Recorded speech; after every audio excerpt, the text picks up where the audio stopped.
Welcome,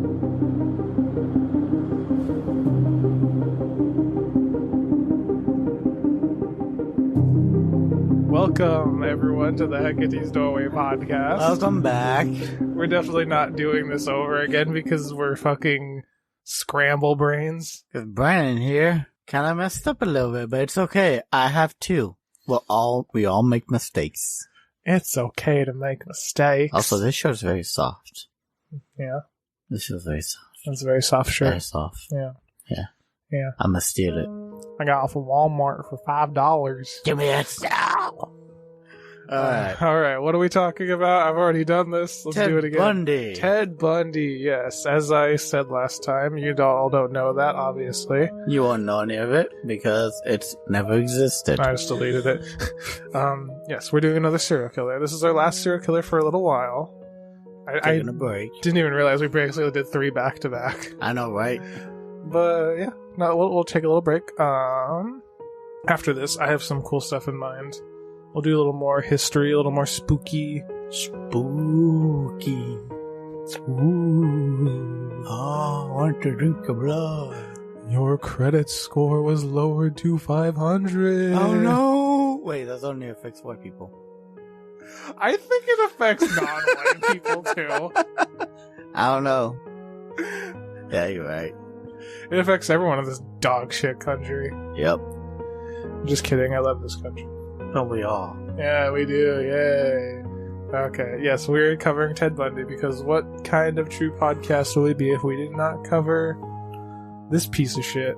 The most prolific serial killer in our history. Honestly, yeah, he's kind of like the poster child for like the... Except unlike Gary Ridgway, he's not totally boring as fuck. Yep, yeah, true. God, that was so fucking boring. I'm sorry I did that episode. It's okay. I didn't realize how boring he would be until we're like recorded. I'm like, God, there's nothing to talk about. We had to make up shit as we went along. The most interesting thing is that he was a pee pants. Pee pants. Pee pants, Gilly. Oh no, Gilly feed his pants again. Oh man! All right, Mommy's gotta scrub his dick. Ew. No, thank you. Alright, no more fucking around. Wait, quick questions. What? When you go to the bathroom and you're peeing, Yes. do you flick your dick or do you wipe it? You know how girls wipe, right? When they pee? I grab it by the base and I smack it.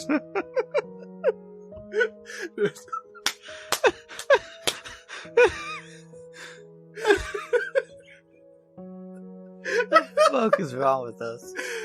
I think we're too tired. That's when we do our best shit. At least I think so. I hope so. I know, right? We got like 3 episodes to record. Yay. I'm gonna take a nap after this. I don't know. Just stay with me, bitch. Okay. Let's get into it. If serial killers and general pieces of shit had superstars, Ted Bundy would be on the top of that list. One of, if not the most infamous serial killers in not only American history, but criminal history in general. Much like how Earth Crisis brought the ideas of veganism and straight edge to the masses, Ted Bundy, while obviously not the first, was however the serial killer to put the term serial killer on the map and into the minds of society. Bundy was, in a sense, the blueprint of the American serial killer and for the violent sociopath. Ted Bundy was born Theodore Robert Cowell, Burlington, Vermont, born November 24th, 1946, in the Elizabeth Lund Home for Unwed Mothers, also known as Lizzie Lund's Home for Naughty Ladies. His mother, Eleanor Louise Cowell, was unsure of the true identity of little Ted's father. The name on his birth certificate was Lloyd Marshall, who was an Air Force veteran and a salesman, but for reasons no one knows, soon after she gave birth, she changed the name on the birth certificate to Jack Worthington, who even less is known about than the first quote-unquote father. There was even a rumor that Ted's father was none other than Louise's father, Samuel Cowell. And as we're gonna find out, that man is not good. Hope you all brought your big boys and big girls and your big old pants or whatever you all wear. No. If you're listening to this, you really should not be wearing any clothes right now. No clothes? No. Shit, I can get naked. You're not already? Are you? Gonna be. Ooh. This is the wrong episode to make these jokes on. It really is. That's why we do our fucking shit posting episodes in between these. Samuel Cowell was anything but a good person. He was said to grab the neighborhood cats and swing them by their tails, and it would come as no surprise that this violence didn't stop with the cats. It's so bad, but it's so funny. It shouldn't be funny. I just picture in my mind, like, you know the guys in cartoons when they're walking down the street and they just have like something, like a chain swinging? Just whistling. I just think of that Morning. with a cat. Morning, officer. Morning, Samuel. Out swinging the cat again? Like, yep. Just gotta imagine people that see that, like, honey, he's swinging the cats again. Just come inside! Don't let little Timmy out there. Timmy, get inside. Okay. He was incredibly abusive towards his family. It's said he once threw Ted's aunt down a flight of stairs for oversleeping. Damn. That sucks. That's what we call a bit of an overreaction. Just a wee bit. Just a little bit. A wee bit. It's just standard 1950s parenting. Though Ted claimed to get along well with his grandfather, saying that even from a very young age, he had a very special bond with his grandfather, and seeing the killer in Ted began creeping through at a very early age. Ted's aunt, Julie, would say one day she woke up to 3-year-old Ted at the foot of her bed, smiling at her, and when she removed the covers, it was revealed Ted had put 3 butcher knives under the blanket, all facing towards her. Shortly after this, possibly to get a new start with her son, Louise moved to Tacoma, Washington with Ted. Yikes. Yikes on trikes. Just imagine waking up and your nephew's just like staring at you and you're like, well, I'll get out of bed, I guess. You pull over the covers and just butcher knives pointing towards you like, what? Yeah, you need to fucking leave. The fuck out of my house. GTFO, motherfucker. And in 1951, when Ted was 5 years old, Louise met Johnny Culpepper. That's his middle name, too. It's not his last name. Culpepper. Sounds like a greeting. A greeting? It's like, morning. It's like, Culpepper. What the fuck? I don't even know if I want to live in the place where Culpepper is a fucking greeting. Honestly, I just picture that scene in Robot Chicken where the Emperor is going up the escalades and all the stormtroopers are coming down. That was like, yo, Emperor, Stormtrooper, Culpepper. Oh my god, that's the dumbest name I've ever heard. You know someone else out there has that name? And if your first, middle, or last name is Culpepper, go fuck yourself. Why? They did nothing wrong. They can change it. And not unless they're too young. Well, that sucks to be you then. You best not be listening to this if you're too young to change your fucking name. Oh, you know they're gonna be listening. We can't control our listeners. Yeah, that's true. Yeah. She had met Johnny Culpepper Bundy at a Methodist get-together. The two fell quickly in love and were married within 2 months. Holy crap. Though little Ted never took to his new stepdad, he would often play sick to get out of father-son activities.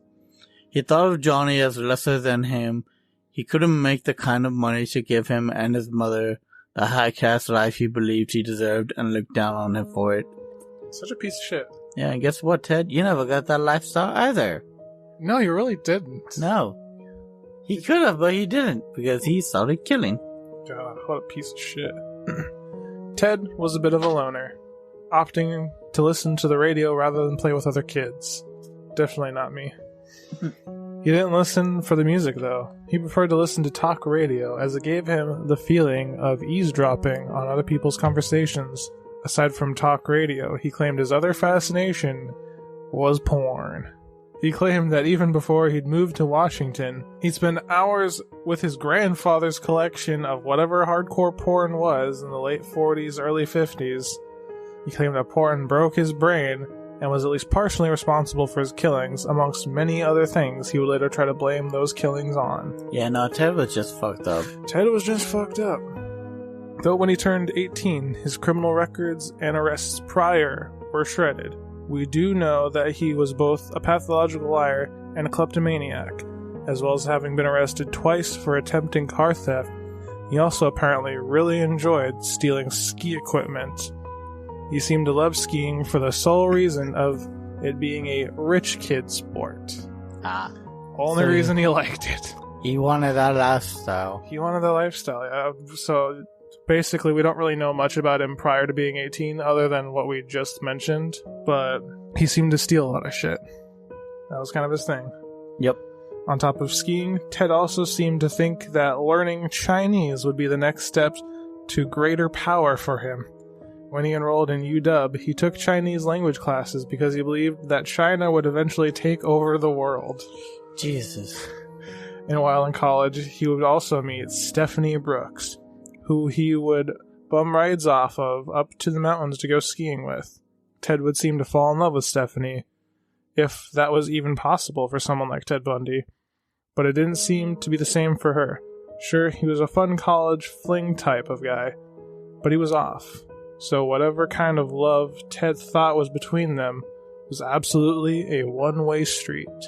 Ted did not know what love is. Yeah, I don't think he really did. I think with most of these guys, I feel like there's just no way that they could actually understand what that is. Because I feel like if you could feel such an emotion, you couldn't do these things. No, at least not the way they did it. It's definitely a possession kind of thing. Like I like the idea of you being mine kind of a thing. I like being with you because it makes me look good. Yep. I feel like that's got to be what it is. Especially because he's just so obsessed with being like the upper class. So she must have been like some kind of like pretty rich looking girl. Oh yeah. And also, she was going skiing, and I doubt she was stealing shit to go skiing. So she must have come from rich parents. So he's probably like, associating with her makes him look more like a rich kid. Yep, makes him look better overall. It's gotta be what it is. There's no way this piece of dog shit knew what the fuck love was. Around this time, he was also taking part in part-time jobs at the highest end places you could think of, like being a busboy for a yacht club. Oh yes, so fancy. Yeah, he gets to work at the yacht club. Yes, the most renowned place in town. I walked past a yacht club once when Ashley and I went to like a little street fair up in Anacortes. Yeah. I did not want to be around any of those people. They all have that like fucking like snobby white trash kind of vibe. He was mostly there with the intentions of stealing from club members. Of course. It's a klepto. Yep. And it also seemed to be around this time that Ted also found himself entering the world of politics. Yay! Yay! Ted was appointed as a Seattle chairman in 1968. God, that's fucked up. Just think about that for a second. I know. There was literally a serial killer as Seattle's chairman. The city we are an hour away from. Jesus. Just fucking think about it. Like, it's so fucked up. Very. It really makes you think about all of the people in high power, what they've done that just hasn't been exposed yet. So much stuff, I guarantee it. Oh yeah, fuck, I guarantee it. He also backed Nelson Rockefeller as he attempted to run for president, attending the year's Republican National Convention in support. Though it seemed to crush young Ted to watch Nixon come out on top at the end. Yay, Nixon! Yeah, yay, Nixon, wow. What a good guy. He definitely didn't, start the war on drugs or anything I know, like that. right? No. He definitely wasn't one of the people responsible for putting crack into the streets. No, he was great, dude. It was also around this time Ted would receive another crushing blow when Stephanie decided it was time to get serious in her love life and drop the loose end that was Ted Bundy. After which Ted would drop out of college altogether and become a driver and bodyguard for a politician named Art Fletcher. Though that didn't prove fruitful as Fletcher was unsuccessful in his political endeavors, and Ted decided to return to his old state of Philadelphia to enroll at Temple University. But after a semester, Ted seemed to give up on that, heading from Vermont, where he claimed to learn the truth about his parents. Dun, dun, dun.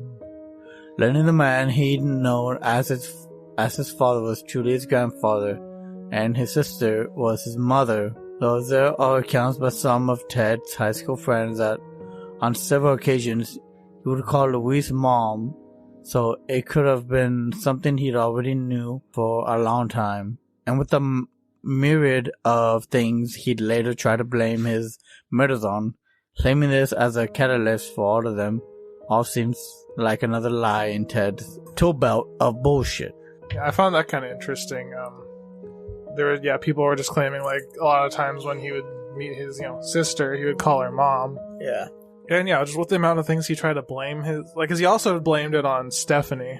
Of course he would. He blames all his troubles on everyone else but himself. It's kind of like when we took that psychopathy test, that whole question of I blame everyone. Yeah.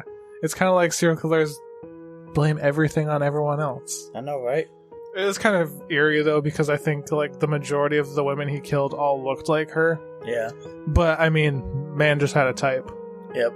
I mean, better than Richard Ramirez. God, is it? Or Richard Chase. Richard Chase was just like, I need blood! I'm gonna kill whoever. Person, this is just a blood bag! Anyone wants one punch? What do you mean? I can't put a spigot in them. Take that out. That is not a good thing to say. I realize that. They're just upside down with a little faucet in their mouth. Anyone else want something to drink? What? Just gotta tap him like a tap of trees. Just pulls another body. Oh, like the water cooler. Just blood cooler. Blood cooler. Think Dracula had a blood cooler? I think so. He just removes the heads and just places them on top. Just like flips the lid of switch. Dracula don't bite. Dracula scrape and lick. Go. Great. And he licks. Oh, I'm gonna have to cut so much shit out of this. Oh my fucking god. Okay. Back on track. After his time in Vermont, Ted would return to Washington in 1969, re-enroll in UW to earn a major in psychology. And this would bring Ted to possibly one of his most non-murder related infamous events, volunteering at the Suicide Prevention Hotline in Seattle. Though this wasn't as much Ted doing something nefarious as it was simply a work-study requirement for the psychology degree he was working towards. During this time is when Anne Rule, the author of one of the most popular and definitive books on Ted Bundy, The Stranger Beside Me, would work right next to Ted at the hotlines. She would say that the two of them made a good team, that Ted was a patient and empathetic with all his calls, and that he was a good friend, which is eerie as fuck. Yeah. God, just imagine Ted Bundy taking fucking suicide calls, dude. Imagine some people might still be alive, but might not. Yeah, I wonder if, I doubt he actually did talk anyone to actually killing themselves, but, like, that's just fucked either way. In September, Ted would enter into a relationship with Elizabeth Klopfer, I think is how you pronounce that. A young single mother who would be by Ted's side through nearly all of his murders and even some time after he was caught. Not because she was involved with any of it, but because Ted had her completely convinced that he was the best thing for her. She was so sure that she was so in need of him in her life that even when it should have been obvious he was hooking back up with his college love, Stephanie Brooks, in 1970, she seemed to be completely blind to it all. Of course. I know. So, sadly, one thing this story has a lot of is very nice women being taken advantage of. Well, especially in part 2, there's going to be a lot of that. But as I was writing this, I just got more and more mad at the people this fucking piece of shit takes advantage of. Of course. Just insane. And the fact that towards the, like, at the end of all this, like, people who knew Ted were like, basically, like, if there was GoFundMe's back in the day, Ted had a GoFundMe to get him out of prison when he was caught, because people were so convinced he was a good guy. Yeah. Such a good guy he was. Oh, God, there's part 2. Towards the end of part 2, there's going to be a great example of how much of a fucking monster this guy is. To Stephanie, Ted was a whole new man. He earned his psychology degree. He was admitted to 2 different law schools, became a successful state-level politician, and even apparently saved a baby from drowning at one point. Yeah. This man was a politician. Like, it's questionable at best. I mean, I can see him doing something like just because at this point he's obviously trying to build up his image. Yeah. Though I can also see him like, no one's looking, grabs the baby, throws it in the river. Oh my god, that baby is drowning! I mean, of course, I've been doing a baptism, and he just says he drowned him. Just run into a baptism, grab the baby out of the priest's arms. I'm saving this baby! Actually, you would be saving that baby. Yeah. Oh yeah, he would. Stop drowning babies, you fucking pedophiles. To Stephanie, Ted had grown up since she'd broken it off with them, but it seemed for Ted that this was all a calculated move to destroy her as she deserved in his twisted eyes. He was out for revenge. Once he had her back by his side, he began to bullshit with her. He would do things like leaving her for days on end with no explanation, taking any sense of emotion and passion out of their sex life, and even create a fake ex-girlfriend in the need of an abortion to throw into the mix. Though soon Stephanie seemed to grasp what was going on, and after confronting him about it, all with nothing more in response but, "Stephanie, I have no idea what you mean." She made the smart move and got the fuck out of there. You're just gaslighting her. Yep. That's a good like picture into his mind. He literally just did all of this just to get her back, just so we can fuck with her. Yep. Because she had the audacity to dump Ted Bundy. Only then to realize, oh shit, he's making us all up. Yeah, I know. She was smart. She just got out of there. She's like, no, this is same old Ted. Actually, This is worse than same old Ted. He's not just a bum anymore. Now he's a fucking psychopath. Yeah. It's been stated that this was truly the thing that sent Ted over the edge. Though, as we said, with the discovery of the truth about his parents, this may not really be the case. For all we know, this was just a part of his progression, as after this is when Ted began stalking women on their way home. Though something can be said about how nearly all his victims somewhat resembled Stephanie, though it could also just be said that Ted had a type. But regardless, as we stated, it was after this stint with Stephanie, Ted moved on to stalking women as they walked home from various bars. In 1973, Ted would add alcohol to the mix. Always a great idea. Ooh. Getting drunk would give him the edge to fully ignore any signals from his brain, keeping him from acting on all his dark and fucked up thoughts and wants. And it was on one of those drunken nights in December he took his shit to the next level. He would follow a woman home from the bar, sneaking ahead of her. He hid in the shadows with a 2x4, waiting to strike. But she took a left turn when he was anticipating her to take a right, saving her life, no doubt. The next morning, Ted would wake up excited and wanting more. He got a taste, but now he didn't know how it felt to strike. That's fucked. That's really fucked. God, that's terrifying. Yep. This guy's just drinking in a bar. He's like, I know what it feels like to beat a bitch to death. God, that's so fucked up. Yep. But soon he'll find out what it is. Oh, yeah, he's about to find out. Unfortunately. Ted would continue his stalking and attempted assaults. He switched from following women home from bars to peeping in women's windows to plan his first home invasion. On January 4th, 1974, he would find that victim in Karen Sparks. Karen lived in a basement apartment near the law school.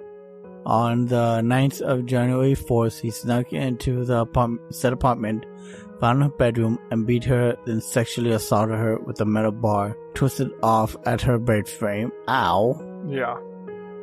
as fuck. That's incredibly fucked up.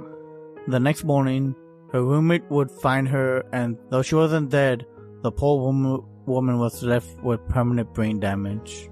Only days later, Ted would begin stalking his next victim, Linda Ann Healy. He would stalk her for nearly a month before he decided it was time. On January 31st, 1974, he broke into her home at night and knocked her unconscious. Wrapping her in a sheet, he brought her out to his VW Bug and drove up to the mountains at one of the spots he and Stephanie would go to back in his early days of college. Though he would sexually assault her before strangling her to death, Ted would say after the murder he moved on from being an amateur to his predator phase. After this, Seattle would be his demented hunting ground, and the world of criminology would never be the same again. Criminology, my bad. Criminology? Criminology? Chemology? Chemology. Cum studies. Cum brain. I got cum brain. 2 months after Linda, Ted would find Donna Manson. Donna left her home to go to a jazz concert at the Evergreen State College, but she would never make it there as she was abducted shortly after leaving her home. Ted claimed he'd buried her body at Taylor Mountain, but she was unfortunately never recovered. About a month later, Susan Rancourt was bludgeoned to death with a tire iron. She'd be coming back from attending an event at the Central Washington State College. She too was bludgeoned to death and brought up to Taylor Mountain. People in the community began to come forward with accounts of a suspicious man with his arm in a sling driving a VW Bug who was approaching women on the street for help. One specific report by a woman who was approached by him to help bring a load of books into his car, but when she noticed the front passenger seat had been removed, she listened to her instincts and ran away. A few other women came forward with similar accounts. This became his main grift. Pretending to be injured, relying on his victim to be the opposite of him, an actual good person, and help him with whatever it was he was pretending he needed help with, and take advantage of them. On June 1st, Brenda Ball was abducted after leaving the Flame Tavern in Burien, I think. Burien. Bundy claims to have picked her up as she was walking, brought her to his apartment where they had consensual sex, but that wasn't enough. Of course it's not enough for them. Is it? It's never enough for them just to have consensual sex. I know, it's never enough just to have normal fucking sex with someone. They want to have the non-consensual. They want to have the dead sex. What is that? An actual thing, too. What? Consensual non-consent. Consensual non-consent? Yes. That sounds like a very slippery slope. I mean, that sounds like something you only do with someone you've been together with for like 5+ years. Yeah. That's definitely not a thing you do with a Tinder date. Nope. Unless they're into that. That's gonna become rape so easily. Yeah, I mean the did come. Oh yeah, no, because but it's like when you like stop. It's like, yeah, I'm not gonna stop. No, really stop. That's whatever, have bitch. Safe words. Pickle. Like, what is our safe word? It was broccoli. It was broccoli. It lost to us to time. But that wasn't enough for him. Or, as he claims, it wasn't enough for the entity. The entity. Really? He's blaming it on that now, too? Yeah, the entity is the little thing inside that says kill, rape. You mean your own voice? Yeah, that's called your fucking voices. That's called your thoughts, you dumb fuck. There was another serial killer in like the 90s called Danny Rolling who said that he had a demon living inside him. That claimed he had a really stupid name for it. I wish I knew what it was. It was like something spelled backwards. What? Yeah. Staps? No, not something, but it was like a word spelled backwards. Ah. I can't remember what it is, but yeah. He's also the one that inspired the dude who wrote the screenplay for Scream. Oh, really? Because when he was watching the news report, he was so freaked out. Because Danny Rolling he's one we're going to cover at some point, because the shit he did to women is terrifying and disgusting. Damn. Okay. Yeah. There's a lot of decapitations. What is it serial killers and going after women? Seriously? It's honestly, it's a lot of things. It's because a lot of women are in the sex business. Yeah, true. And cops don't give a flying fuck about sex workers. Yeah. But in Danny Rowling's case, they were college girls. But I think it's because they're big. Well, they're not even big men, but they're men, and they have the thing in their head that they're stronger than women. Even though that's not always the case. It's, the thing that they think. Yeah. Serial killers will never, ever go after someone they don't think they can best really quick. Yeah, true. That's why, in our last series, why Richard Ramirez would always just immediately headshot the man in the house. Because he's like, I might not be able to take him on because I'm a scrawny dude. Yep. So he just immediately shoots the guy and then goes on to torture the woman. Because serial killers are cowards. Yay. Oh, man. So Ted strangled Brenda to death and then performed necrophilia on her corpse. Even more vile, he kept the body in his closet to pull out and use as he wanted, until the smell became too much to bear and she joined the rest of his victims up in the mountains. That's so gross. But dude, oh my god, he's just keeping her in his closet like a blow-up doll. Yeah, basically. He's like, man, I'm horny tonight. That's so fucking gross. Bro, just imagine going to someone's home. Yeah, just having that smell. Yeah, if you ever go into someone's smell and there's it's going to someone's smell into someone's house and there's an off smell of rot, just leave. Yeah, you don't need to be there. It doesn't matter if there's just a dead rat somewhere in there. Just fucking leave. There's probably a body. Yeah. I mean, we don't have serial killers that much anymore. Thankfully. But still. Yeah. Just don't. Just don't. So, on June 11th, Ted would abduct who's his next victim. Don't make this a Who's That Pokemon. Georgiana? Gorgana? I don't fucking know. I think it's Georgine, because when I was looking into her, when I was researching this one, people were saying that her name was spelt wrong. Because it's spelt this way, but I think it's Georgine. Okay. That makes sense. Yeah. Georgine Hawkins. She had been walking back to her sorority house, coming back from her boyfriend's fraternity, when she was abducted by Ted as she walked through an alleyway. Never walk through alleyways unarmed, people. Never walk through alleyways at night, dude. Especially alone. God, no. No. Always carry something, and with a group of people. Stay strapped. Stay strapped or get clapped. For real. Literally. Yeah. She was abducted by Ted as she was walking through the alleyway. She was seen by two other students just 40 feet from her home down the alley when a split second and without a sound she disappeared. Ted didn't seem too talkative about this one. You don't know exactly what happened. Her body was also one which was unable to be recovered, unfortunately. So he did some really horrible shit to her, probably. Yeah, it's always really sketchy when a serial killer who talks as much as Ted did doesn't want to talk about one of their victims. Because it's usually the attitude they have towards children. Yeah. So either how much more vile can it get than fucking a corpse that you keep in your closet? I like to think a little more positively about it and think that maybe she put up a fight and he's just not proud that she maybe clawed him or something. I don't know. Oh, God, fucking kill me. Okay. Ted had struck fear into the entirety of Washington state, and by June, people were on high alert. Everyone was suspicious of everyone, so no one was quite as willing to help or walk somewhere with a stranger as they once were, as well as not many people were walking home alone at night. This presented a problem to Ted's methods and made it harder, if not impossible, for him to keep up his act and get results. So, keeping up with the injured man needing assistance act, Ted decided to try his luck somewhere a killer would be least expected to strike. The beach in the middle of the day, and on June 14th, he would attempt just that. And that's where we'll pick back up with the conclusion of Ted fucking Bundy. Well, thank you all for listening to part one. Yes.